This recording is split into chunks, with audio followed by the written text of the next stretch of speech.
Hi, everybody. Sorry, I got dazed into lighting my cigar. Hi, Mackenzie, how are you? I'm good. Nice to meet you. Nice to meet you. We've met before. Where did we meet? We met at Tinderbox in Waldorf forever ago. Holy, that was forever ago. Forever ago. I know. My Mac- hair is blonde now, so. That's probably it. Mackenzie, I have 2 terabytes here, and the rest is on the cloud. So it takes me. I'm constantly downloading information. Gotcha. It's all good. I never do lives on the Foundation Instagram, so it's kind of cool to do this on Foundation. Um, Yeah. yeah, let's see. Well, hello to Sound is good. everybody. Oh, yeah. What was that? That might have been me. Okay. Well, I don't know why my screen got a little bit darker, but who cares? I can still see everybody. So hi everybody. So I'm gonna mispronounce this, but this has always been my favorite one from you guys. Way Wednesday. Way Wednesday. Okay. I know these are Yeah. a little bit different when you're talking non-English speakers, but this has Yeah. always been my favorite. That was my debut release. And it's really, the heart and soul of Nicaraguan culture. And I couldn't think of a better way to represent living in Nicaragua for so long. So I had to Mm-hmm. represent with the proper, it's not even Spanish, the word Way Wednesday. It's Nahuatl. How do you say it? Nahuatl? Nahuatl, which is the Oh, okay. indigenous language of Nicaragua, and it means the wise man. So I don't just confuse English speakers; I confuse Spanish speakers also. Good. Let's confuse everybody because that's a fun way to go about life. Marketing 101. Let's confuse Yeah. everybody. Yeah. It keeps people curious. It's like, I don't know what that means, but now I'm intrigued. That's it. That's it. Mm-hmm. It's the word. If even if you can't pronounce it, definitely it does just that. I think, but for me, it was just important to represent for Nicaragua, and Mm-hmm. represent the culture properly for my first, brand because the heart and soul of culture is language. So for the Right. first one, I had to do it proper, and then from a marketing, standpoint, we followed up with the wise man Maduro. So I thought I'd cause less confusion as time goes on here. Right. Well, there you go. Oh, it's a Maduro. Yeah. Okay. Let's go. Let's try it out.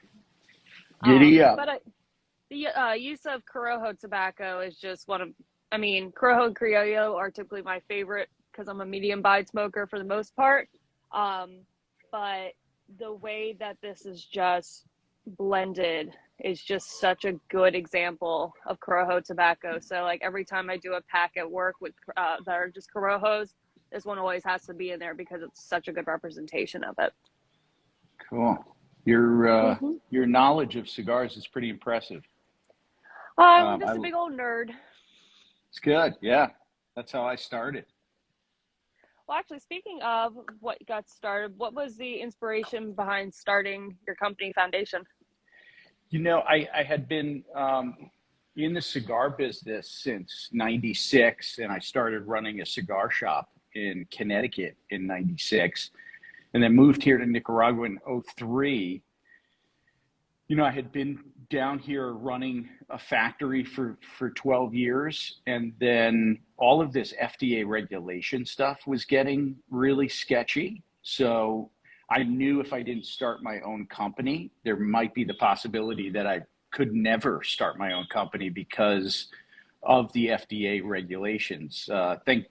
Thankfully, a lot of those regulations, we've been fighting them with the CRA, the PCA organization. So um, we're not out of the woods, but it's definitely better. But at that time in 2015, when I launched the company, I said, if I don't start my own company, I'm never going to do it. And Mm-hmm. I didn't want to have any regrets. So I had built up, I felt, a good amount of experience working the shop in the 90s and then running a factory for 12 years that I said, all right, let me give it a go. Mm-hmm. And Thankfully, the company was well received when we launched at the trade show in 2015, and we Mm-hmm. launched with Wawense. We just launched with one blend and brand, and Mm-hmm. we've been off to the races ever since. Well, I've heard nothing but incredible things about it. And the first time I got my hands on one, I can't remember if it was this particular guy or I had tried a tabernacle. I think someone put a tabernacle Lancero in my hand for the first time. I went, ooh, this is pretty. And the artwork, now I was going to ask you this later, but I mean, that's one of my all-time favorite things. I have an anthropology background, so a lot of the stuff that I have an interest with cigars is cultural based things. And anytime Cool. I look at your artwork, I just like it just makes my anthro heart go, oh, I love it. I feel immersed even just looking at like one particular image, especially when you get to your 5-year anniversary box. That thing is Yes. phenomenal. Yes. He just got up, but I was just showing my art director, Alex Garcia, is here. We're in our office here in Nicaragua. And Mm-hmm. so Alex and I work really close together, and I am like the conductor, and Alex is Mm-hmm. making it all happen. But, before starting Foundation, I really wasn't involved in the branding side of things. So it's been really fulfilling to be able to complement the blends that I've been creating with artwork and with things that I'm passionate about in my life. And history and culture is definitely a part of that. So it's been great working with Alex because I've known him since I moved down here to Nicaragua. We've been friends for so long. We have a lot of the similar interests. So when I started the company, I said, come on, let's do this. So it's been a nice compliment. We're like two sides of a coin. We're like heads and tails of the same coin. So Mm-hmm. So, would you say that your company's philosophy is tied around a lot of that cultural context?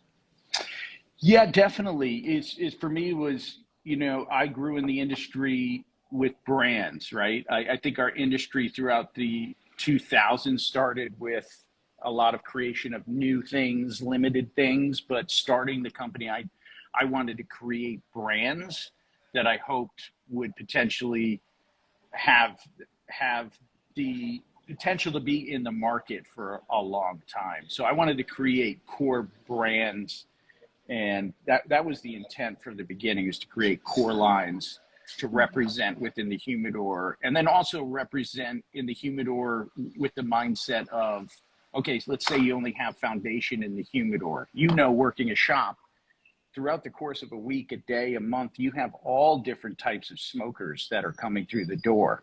Some Mm-hmm. people like stronger, mild, medium, different price points. So I really wanted to create that portfolio.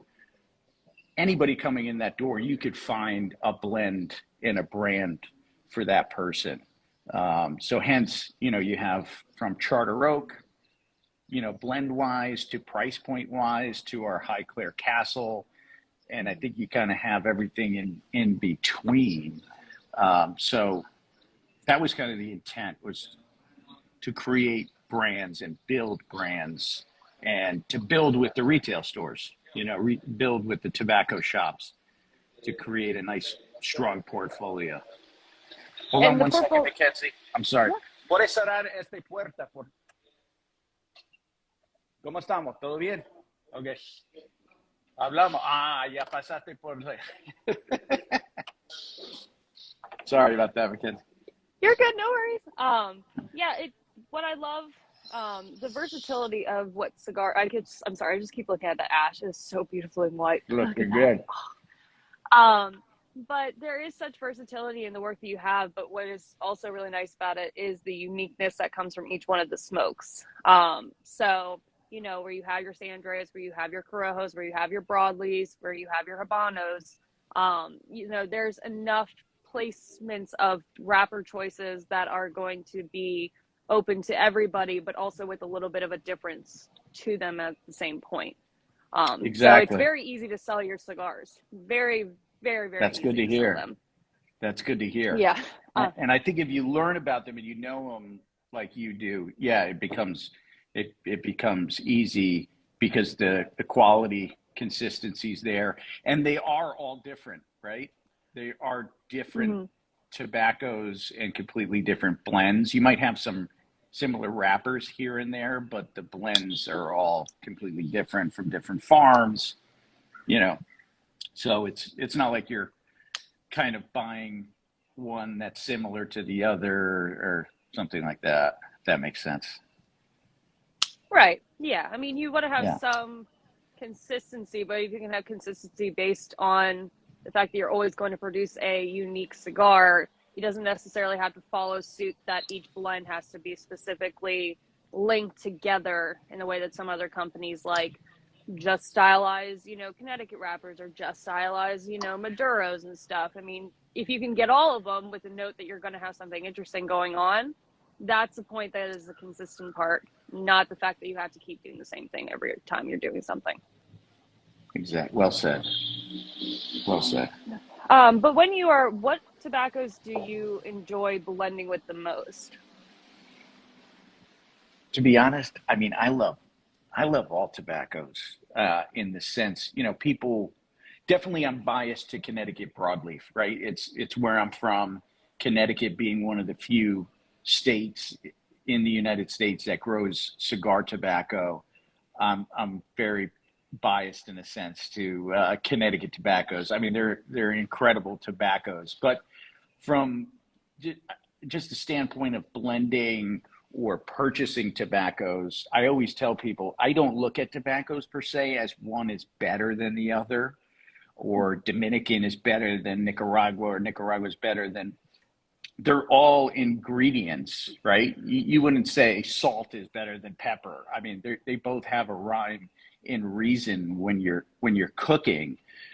That's kind of how I feel about tobacco. And what makes something better or worse is the seed varieties, the farms, the quality control, the fermentation, the sorting and selecting.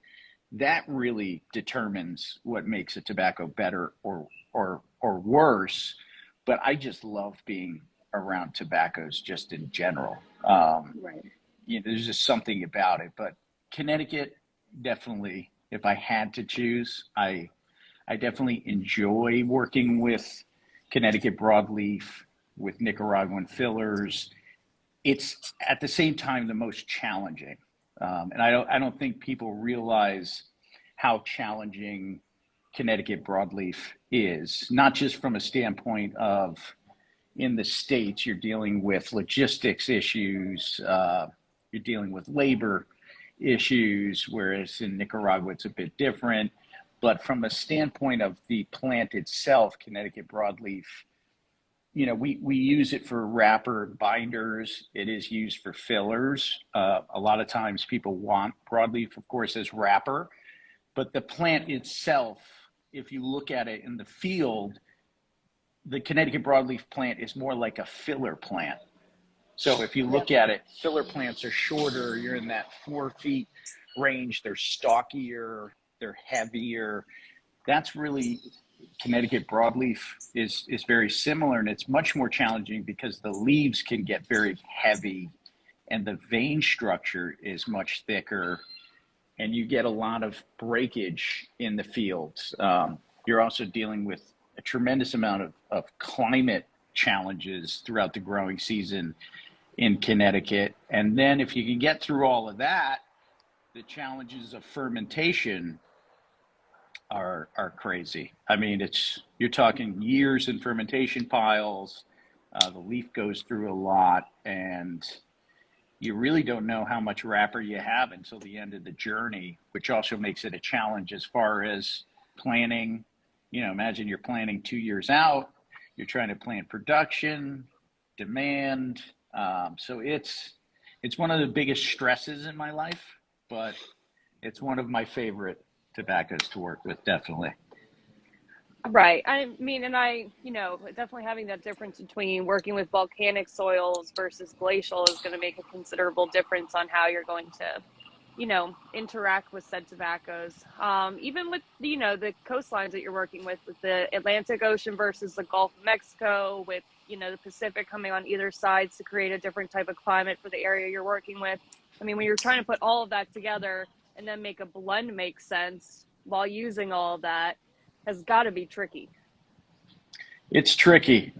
It's tricky. And a lot of people, yes, it's very tricky. There's so many different factors involved. And then, people see you around fermentation piles and guys, look at things and they're like, oh, that's the coolest job ever. And I always say there's nothing more stressful than, you're talking about millions of dollars in fermentation. If you're not on top of things, things can go awry pretty quick. So it's definitely a challenge. But that's what makes Connecticut very unique, is the glacier soil. It's that Connecticut River which really makes it different. And the sandy loam soil, I mean, it's almost like you're at the beach at some farms. I mean, it's so sandy. You have like 33 inches of that sandy loam topsoil before you start to hit clay. So the roots of the plant can go really deep into the ground. And that's also, there's something about that, with having that loam and deep roots, that produces sweeter plants, sweeter tobacco. And I think that's what kind of makes Connecticut broadleaf really interesting. It does have this really amazing natural sweetness, that earthiness, and it still has strength and some power behind it at the same time. Yeah, it's definitely takes me back to my archaeology days, just talking about like soil and like dirt. It's like the best stuff ever. Did Especially you when you get study down a couple archaeology? feet. Yeah, so Oh, I've got a background in archaeology and anthropology. I've done digs in Maryland and Greece and England. So I've kind of been, different soil contents from each one of them. There's something really, really satisfying in getting a nice trench wall where you can see each layer of what's been yeah. happening over Yeah. time. So I can imagine with tobacco, like agricultural fields, of course, are going to be, pretty consistent probably in their stratigraphy, but if they've been used a lot historically, there's probably different essences of what's been produced on top that's going to probably make a bit of a difference from one farm to another. Yes, exactly. Exactly. That's exactly it. It's amazing what different farms at different locations can produce completely different tobaccos. If you're up Mm-hmm. by, the slope of mountains, you have all runoff coming from those mountains. It is pretty amazing, the different tobaccos that come from the different farms. So archaeology? I'm a wannabe archaeologist. What were you studying? Like, what were you trying to find? So for the one in England, we were doing a pre-Roman occupation site. It was a seasonal settlement. They called it an abada. And so, it was very easy to find your post holes and stuff like that. We could see remnants of like fire pits and, trash mounds and stuff of that nature. And it was really cool because the whole site around Cirencester was one of the early Roman occupation areas. So this was a site before it was Romanized, with everything else going around it. Because you would see different coin making distribution areas and stuff like that within like the parameter of where we were. And that was my first dig, and that was amazing. I found a stone tool when I was down there, or up there, cross pond. Greece was a little more challenging. It was the late Iron Age, so it was like 2300 to like 350 BC, something like that. And we Jeez. were, old school. And we were on top of a mountain every morning, 5 o'clock in the morning, climbing that mountain to get to the top of the site. And across from us in the distance was the fortress of Gla. So we were looking at the Mycenaean period for the Copaic Basin. And we were actually going to get down to the agricultural sites, but I left early before we got to that. But Greek soil is a lot more difficult to work with, especially when you're coming from an area that doesn't have a lot of trees. So a lot of your stuff you use to make things is stone, but somebody in history afterwards could go, that's a pretty stone, I'm going to use that and move it somewhere else. So it's a head scratcher when you're there, versus Huh. England, it's wood. If you put a post in the ground, it disintegrates. You can see there's a dip. That's a post hole. Like, Interesting. it's a little bit easier. Yeah. So, but we sit out there with our Munsels and we characterize each type of soil we're working with, whether it's loamy or clayey or, so it's a lot of fun. It's very meticulous though. People kind of like when you're like, wow, it looks so cool. You must have the best job. Of like, I've been sitting in the sun for 15, hours, it feels like, with the hot, sun on my back, trying to just find these little artifacts with like the tiniest equipment known to man, you know? So, but That's so I enjoy cool. it. That's Mm-hmm. that's one of the coolest things I've heard in a long time. That's pretty awesome. Well, Yeah, well, I'm a just, geek like that. Like I love uh, archaeology and yeah, different sites. mm-hmm. I can get Well, into just it. like, yeah. Well, just like how you have with, your cigar, like this one right here, which is a good example of like, I always said that archaeology is like the closest thing to time travel.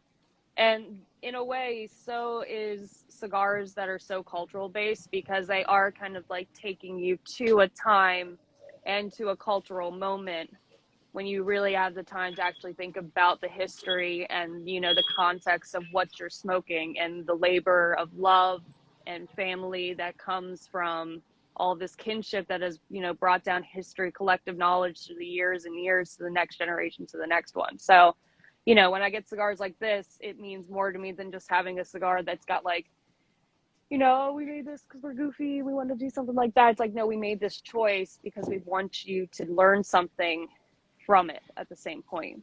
And that was my intent. I mean, that's really the intent of Foundation overall is exactly what you Mm-hmm. just described. And at the same time, you could take it to different levels. I want it to be attractive. You might not want to get into it that deep, but if you want Mm-hmm. to, you can get into it. And Right.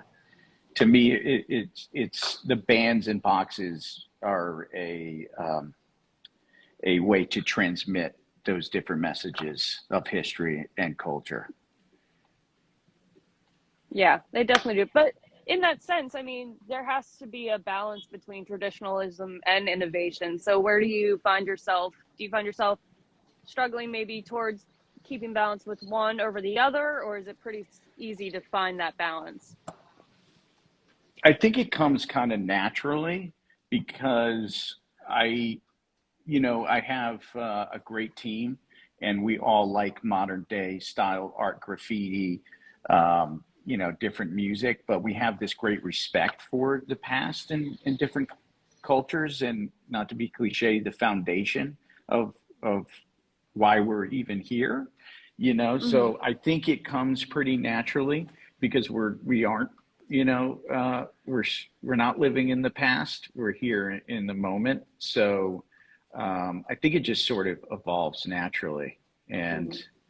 I wish I could share with you some of the stuff we're releasing at the show, but it's not quite ready yet. But you'll be able to see that in the next month with some of the new stuff we're going to be releasing. So we're going to be releasing a new core line, which I think just does exactly that. It's Mm-hmm. actually a great balance in style from present to past history, and it's the new brand is going to pay homage, to a past culture and civilization. So I think Oh, you might dig it, which is um, also a great tobacco growing oh, area. So yeah. oh, damn, I'm excited now. I was excited before just talking to you. Now I'm like, ah, shit. But And speaking of archaeology, no tiene la caja del King Tut, del el nuevo, the King Tut, yeah. So, I mean, speaking of archaeology, we work with Highclere Castle. Se fue. Oh, está en la caja ahí. No es. Yeah. Um, I'll give you a quick sneak peek. So we work with Highclere Castle. Mm-hmm. Highclere Castle, the great grandfather of Highclere Castle, Lord Carnarvon, actually funded Howard Carter's archaeological dig in the Valley of the Kings. And he was convinced that there was another tomb when many had, said that the Valley of the Kings was already completely dug up. And I think they were digging for a good 5 years. Lord Carnarvon had funded Howard Carter and had become a amateur archaeologist. So we were tapped to do the 100th anniversary of King Tut's discovery, which is going to be later this year. So we did an exact replica of one of the boxes that was found. I can't show it too much. That was found in the tomb. That's so cool. So that was some exclusive. We don't like to release things yet until we have everything prepared, because sometimes people, jump on the stories, and we want to make sure the information is right. But this is going to be a special, limited. I mean, the box is obviously very difficult to make, but a special blend. So we're excited about that one. It probably starts shipping sometime in late summer, fall, hopefully. Excuse me. Shoot, man. Oh, getting more and more excited. I knew this archaeology stuff would pay off at one point, right? I get to see something cool, because I'm like, I'll tell you my archaeology stories if you tell me yours. Yeah, we could change this whole live to archaeology if you want. I'd love to pick your brain more about your studies and your digs. I mean, that's super cool. Well, I'll definitely be what my recent love, tobacco and archaeology wise, has come together is doing more research on tobacco usage, just like through antiquity on this side of the hemispheres. So I've been doing a lot of research on like Mesoamerican archaeology, start dabbling into some Andean as well. And it just keeps getting me more and more curious. I mean, of all of it, but it just makes me want to see more infrastructure cigar wise to be like taking place in some of its original homes. So like Peru, Yeah. I know we have some Peruvian tobacco, but to be able to have Yeah. more of it produced, because we see it, the beginnings of tobacco in Peru, move all the way up to Cuba, move up to the Americas, and now we're seeing how the industry has brought it back home by doing indigenous tobaccos like Matafinas or San Andres Negro. So if there ever is a chance for like Peru to kind of like show a little bit more of its stuff, I would love to see Yeah. that. But we all know it has to do with the infrastructure of the area, of creating Exactly. those, foundations for it. Correct. It's the tough part. Like, there's so many tobacco growing regions in the world. Right. The difference, of course, with cigar tobacco is the infrastructure and know-how, which makes it more challenging. And Peru was the epicenter, right? There was a Dutch archaeologist, I think, that found the first fossilized tobacco in Peru that dates 2.2 million years old. Right. Which is interesting because that was the beginning of the Pleistocene period of time, which lasted into the last ice age. So it was like this ebb and flow of ice ages. But it's said to have gone north up through Central America. The Cubans don't necessarily like this, into Mexico, and then it was said to go from Mexico, that area of San Andreas, Veracruz, into the Caribbean, to Cuba, and then it continued north. We don't know exactly. I think tobacco itself, I would love to know what you know or what you can find out about just tobacco in general. In the past 2 months, there was actually a dig in Utah that has changed what we know about tobacco and its use. So typically, the accepted use of tobacco goes back, I think, roughly into the 5,000 year period, 6,000. So there was a site in Utah that was just discovered that's dated 12,500 years, and they found tobacco on the site. So it's now kind of changed really what we know about the use of tobacco in general. I think it potentially goes back much further than that, but right now, this new site has kind of changed what we know I about mean, its discovery. as long as you got human inhabitants in a area, and after we see the Bering Ice Bridge connecting Russia to the Americas and stuff like that.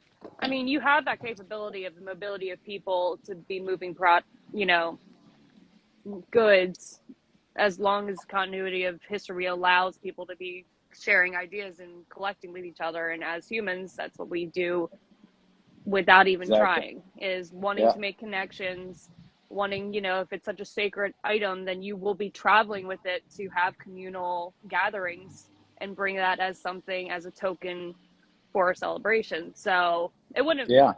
that's the fun thing about archaeology, is like you notice one thing and then you find out something else. And when you're talking, Mesoamerican and South American archaeology, the reason people don't think there's too much is just because there's so much growth, like vegetal growth, over a lot of these sites. You're like, oh, there's a big tree right there. You're like, yeah, I mean, there could be something underneath it. There could be stuff underneath all of this brush and all of these plants there that we need more better technology, which we do now have, less invasive technologies to actually get us closer to that. It's just getting an interest from people.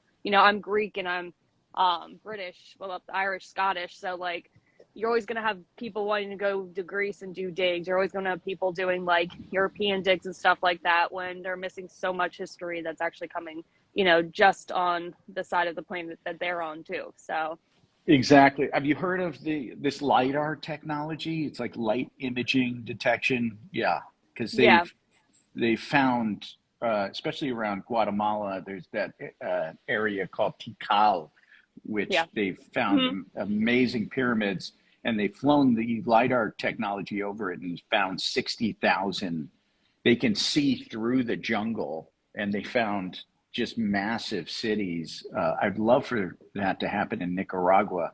I just learned from my art team here last week that there's actually a pyramid here in Nicaragua that is very difficult to get information about. And Mm-hmm. um, it's very interesting because I always had a feeling that there was pyramids here in Nicaragua, but you find stone stelae, different pottery and whatnot. But I just learned about this last week, and I'm trying to find Mm-hmm. more and more information. And the gentleman who first studied it in the 40s claims, he was an archaeologist, claimed that it predated the Mayan and Aztec civilization. So it's interesting.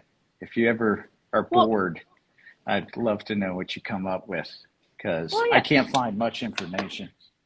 Well, yeah, Tikal is definitely a super important site. And then you've got, I mean, the Olmec culture was around, right after the Neolithic period was going on. That was, right, San Lorenzo, right along that river, I can't Yeah, remember at the top of my head. But you have the Tuxtla Mountains, which is Veracruz's area and stuff like yeah, that. And, you have Olmec culture, then a volcano, and then after the Olmec culture and destruction from the volcano, they still decided to come back and put another, settlement on that. And it says a lot about when you have a area reclaimed after a certain point, because that that's going to be a good area. Historically, it's presented like that. Stonehenge is another example of people coming back, coming back. So, those important cultural sites and mean a lot because they're actually talking about what the land is giving to them, you know? exactly. And the Olmecs were the first pyramid builders. They were the Mm-hmm. first calendar Yeah. makers. All God, of the that calendars. Mayan, yeah, Those calendars are so hard to decipher. They're like, we got like 15 types of calendars. There are lots of dots and stuff. And like every like day name has like a different like cipher. And you're like, okay, I think I will never understand. I will yeah. never get it. It's beyond me, but it's amazing. Some of the sites and the alignment with the heavens is pretty mind Oh, blowing. yeah. Well, especially because you're coming from, when we look at different alignments, like sacred geography from different areas, we're looking at it from a different zenith. Which, what's nice about, Central America's called context is that their zenith, because the equator is right above their heads, so their sacred geometry is different Yeah. from ones you gather in other Northern ones. hemisphere. Yeah, definitely. Yeah. Okay. I think my headphone died. Can you hear me? Yeah, I can hear you. Okay, my headphone died. I definitely didn't charge these things. It I think maybe happens. we should. So you and I can always gab about archaeology until the cows come home. Yes. We can Yes. we'll do Yes. that later, because I'm sure they're like, all right, that's nice, guys. What Yeah. about Yeah. the cigars? These guys, right? So what cigar what cigar out of your line do you probably smoke the most of, would you say? Whew. Uh, I smoke a lot of all of my lines just because I'm a quality control freak. I'm constantly, when I'm relaxing and it's, the nighttime and I'm not in work mode, I've been leaning towards actually High Clare Castle Robustos a lot. Um, that's just a really amazing medium plus cigar that's just phenomenal. To me, it's just tremendously balanced. It's got great strength and body, but it's not overwhelming. So I usually grab different boxes and, I smoke through them. So I've been smoking those. Tabernacle, of course, I mean, is one of my favorites all time. Again, Connecticut broadleaf, Nicaraguan fillers, a little bit of Hamastron Honduran in there. I mean, that's just, that definitely has everything I want in a cigar. So I definitely lean towards Tabernacle, but I smoke a lot, different stuff just because I'm such a lunatic when it comes to, uh, quality control and making sure everything's right. Yeah. So I usually alternate, every week. So I'll smoke through different boxes or take different selections from different batches just to make sure everything's on point. Makes sense. That's good. Yeah. I love all my children. Just I see this Yeah, style I a little bit can. more, right? That's Well, tough to name a favorite, even though I am technically. right. I mean, I usually smoke this puppy a lot, but anytime I see a High Clare Castle Victorian, come into the shop, because they don't come that frequent, like I'm just like, oh, yes, Yeah. because they're so good. I just did a podcast interview. I was interviewed on a podcast, Blue Collar Cigars, and they're like, just pick a cigar you want to like have while you're there. And I'm like, okay, well, it's going to be the Victorian. So here it is, and I had it with Penelope 4-grain bourbon. Nice. Turned out to be a very nice combo. But what I see the most, and I'm sure you have a different answer for this, or maybe the same one, is we definitely sell the Tabernacles the most individually, but we do the Charter Oaks boxes very consistently, Yes. which is great. And once the Habano came out, it was a nice balance to have something a little more not well, in my opinion. I feel like the Habano wrapper itself is unyielding to a degree for what's going on underneath it for its binder and filler. Yeah. So I think for some people who need more of that like easier one tone, that's what their consistency with their palate is, it's good to have that, especially in that price point, because it's something you can consistently smoke. Yeah. But what would you say you guys probably is your like top seller? Volume wise, is definitely Charter Oak. I mean, it was created for that intent. I mean, you're not going to get the necessary like the depth and complexity you're going to get from Wiseman, the Wawense, Tabernacle, and that's because of the use of the lower primings on the plant, the Seicos, in order to keep it within that price point. It's the Viso and Ligeros that carry a much heavier price point, but I wanted to create really a homage to those Connecticut cigars of old. Connecticut used to make a lot of cigars back in the day, and that's what my grandfathers all smoked. So, I wanted to create something that was, those Connecticut cigars were always an amazing price point. So that's where Charter Oak came to being. So volume wise, Charter Oak is definitely one of our best sellers. Right. Tabernacle, we can't keep them in stock. And with the challenges with inventory with Connecticut broadleaf, it makes it very, very challenging. Highclere has just really taken off in the past year. I think originally people might have been a little confused about Highclere as far as they didn't know it was a foundation cigar. And I Right. think as time has gone on and our sales team has done a really great job in the field, I think really educating the shops more, and consumers have discovered that it didn't hurt getting a Cigar Aficionado top 25 for the Victorian.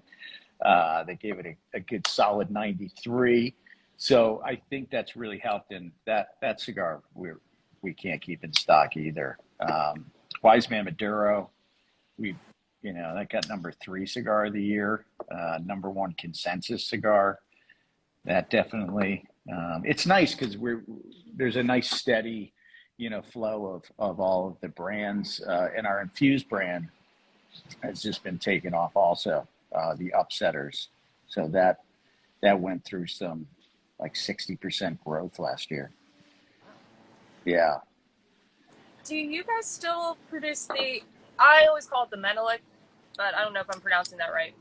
Yeah, Menelik. Menelik is actually was the son of Solomon, which it translates to son of the wise man. That was my first event-only cigar that I did in 5-packs when I was traveling. I wanted to do something, when I was doing events, something special for those purchasing boxes, and that eventually evolved into its own box, and you're actually probably going to be seeing a line extension of Menelik pretty soon. Also, there's been a call for larger sizes in the Menelik, so you might be seeing that soon.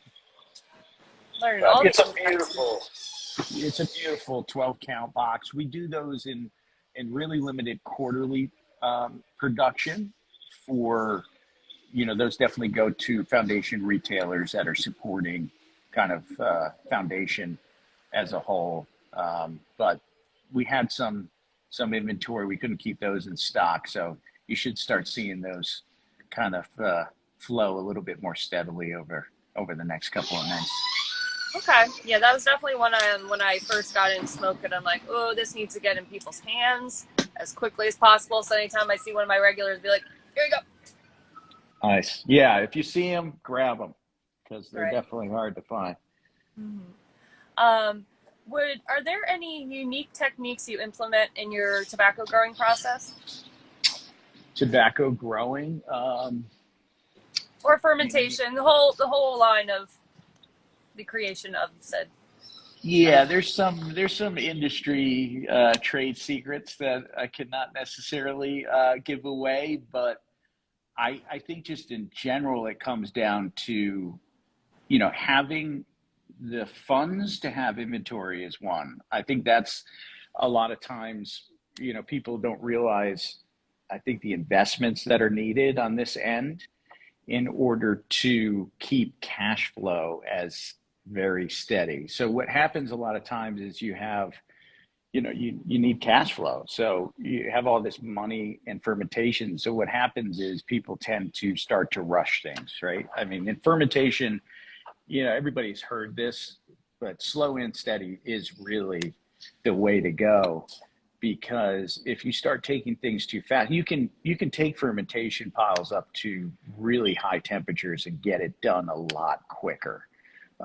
Will it be at a state where it's going to be burning properly? Yeah, but you end up sacrificing a lot of the flavor in the process. And I always compare it to my grandmother's pasta sauce. It's the difference between popping a can, throwing it on the stove, and working with the freshest ingredients, and then simmer at low temperatures for all day.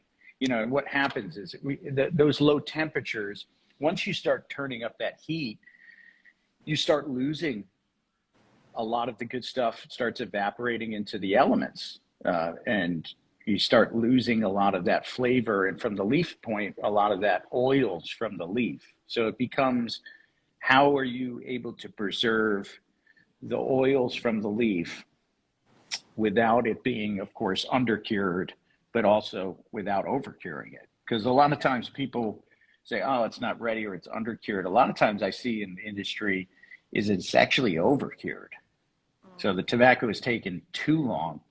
And then, okay, it might have a razor sharp burn, but you end up, the wrapper could be lifeless, or even filler tobaccos. You can do the same thing as you lose, again, a lot of those oils, and it's just not nearly as flavorful as it could be.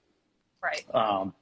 But there's a lot of different techniques. I mean, it's interesting to see the different techniques amongst different companies and different factories. I mean, everybody's in a sense doing, this process is in many ways the same it's been for hundreds of years, but there's a lot of little details and differences within different operations. I've been fortunate because I came down to Nicaragua at such I was 24 when I came down. I didn't know anything about the process when I first moved down here. So I was able to learn from all these different amazing legends in our industry. And, sometimes you go to some people and they're like, that guy doesn't know what he's doing. That's not how you do it. And then you'd go to the other guy, that's not how you ferment tobacco. This is. So I would hear that from all these different people. So I was able to kind of remain neutral and then kind of take the best parts of all of them and kind of adapt my own style. I understand, but I like that you made that pasta or the pasta sauce analogy. I use that a lot when I'm trying to explain like different tobaccos and stuff with people. It's like, you're making a blend. You've got this is your tomatoes. These are your onions. These are how you incorporate the spices into your stuff. And yeah, there's definitely something you said, a all day slow cook versus just getting it out of the can. There's more love when you're, taking that time, chopping those tomatoes, getting the right kind of things to make something. You don't want to half-ass stuff, Yeah, and it translates. It translates in the product. I can see that on all levels, right? From farmers, you can go and see, those who are passionate and do love it. It is a different product compared to those that are doing it just as, a commodity or just as business. And I think that you can see that, from different companies and different brands and the blends. It's I think a lot different when those in charge, it's their life. Right. And this is my life. So, right. Yeah.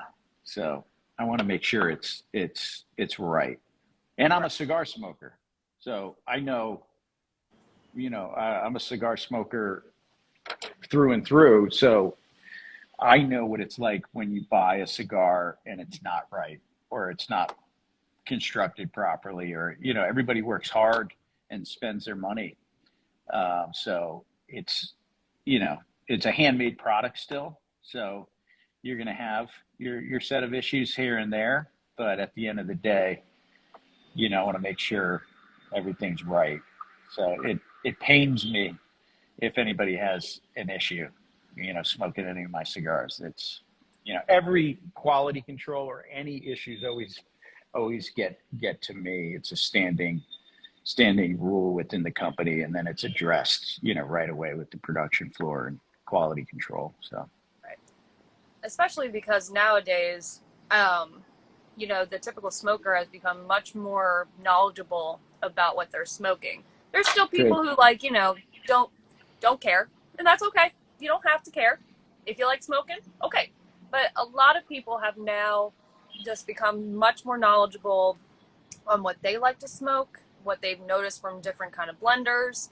The philosophy of blenders have become a little bit more transparent, I would say.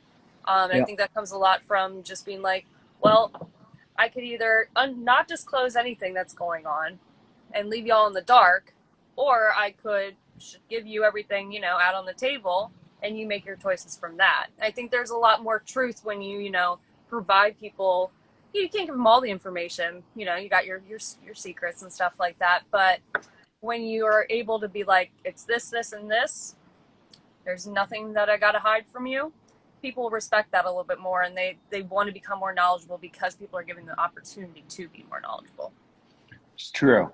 It's true. I sometimes tend to hold back because it's such a small industry Yeah. and it's such a small world.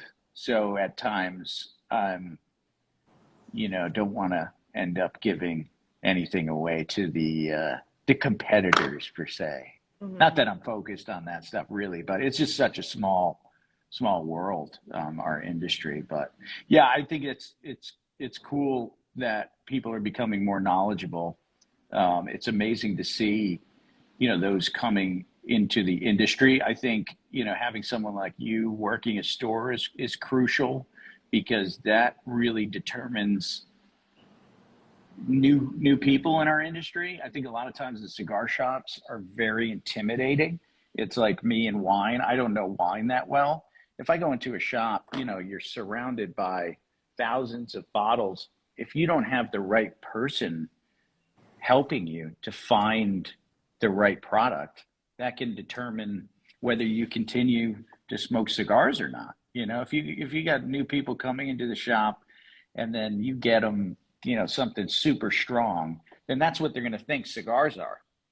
Whereas if you're working with them, finding them the right cigar, that totally can determine, whether new people get into cigars or not. So I think that's so crucial, especially in the brick and mortar shops, is, making people feel welcome, helping them navigate the humidor, and finding them the right blends.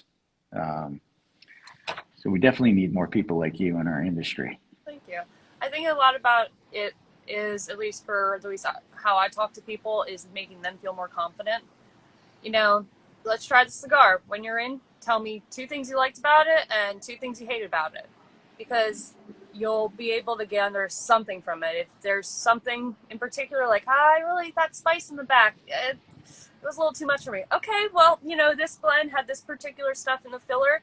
Maybe next time we go for said varietal wrapper, we get something maybe with a Dominican background to it, so it's not as intense on your palate. And people are like, oh, okay, and they hold on to that information a little bit longer. So if it's somebody else that they're walking into, they have a little more confidence of going, well, I tend to like the Brazilian Matafina if it's blended by, a Dominican blender or something like that. Or, I prefer the broadleafs if they, have more of like a balanced out, filler to it, so it's not as intense on my palate. Yeah. Giving them that confidence only makes us better smokers. And when we're in the, if you're in the lounge talking to people, it's not just like, hey, that's a good stick. Hey, it's a good stick for me. I usually go for this stuff. I know you smoke this. And it makes people a little more compassionate towards other people's smokes, because there's a lot of that. We don't try to be like, I'm judging you from that cigar you're smoking, but we all do it. But if we Yeah. have more of a conscience of, well, I like these specific things and I've gone through this and I've seen, Billy Bob over there and he doesn't do that. It's just because we're different, not because I have a better palate than he does. It's making people feel more comfortable around other people who smoke as well. Yeah, I think that's crucial because that sort of, I think, vibe of, almost like clicky, high school kind of vibe it's just not something conducive for, I think, introducing more people to cigar smoking. And everybody does have different palates, man. I mean, your palate, even genetically, can be different. People can taste broccoli different, more sour or more. So it is about finding how can you tell somebody what they enjoy or don't enjoy if they enjoy it. But I think the more educated people are, the more awareness that they have, it makes a huge difference. Yeah.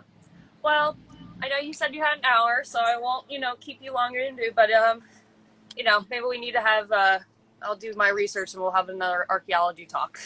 What Yeah, about we'll have to tobacco? do a follow up. Yeah. Maybe we'll do that one on my personal Instagram. Yeah. I'll do a whole Indiana Jones. I'll get a hat. We'll make it Ah, fun. that would be great. I'm a big Indiana Jones you'd have to come visit New Haven, Connecticut sometime because the Peabody Museum is there on the Yale University campus, and you'd really dig it. Well, you said come, so I'm going to hold you to that. So, Owl Shop, we can have you up to the office. We're working on opening up a new office actually in June, which is going to be on a 100-acre farm. So when we're ready, we have you come up. all right. So Ooh. we'll have to be before the end of the growing season, so before September. Okay. All right. All right. Well, I will definitely put that in my things that I will be doing then, because that sounds like way too much fun. Yes, you would dig it. All right. Well, I hope you have a lovely rest of your day. Same to you. Thank you so much for having me. I really appreciate Yeah. it. It's been a And pleasure. and thank you to everybody who watched. I hope you all enjoyed it. Thanks, IG. Yeah. Thanks. All right. Have a good one. All right, take care. All right. Cheers. Bye. Bye.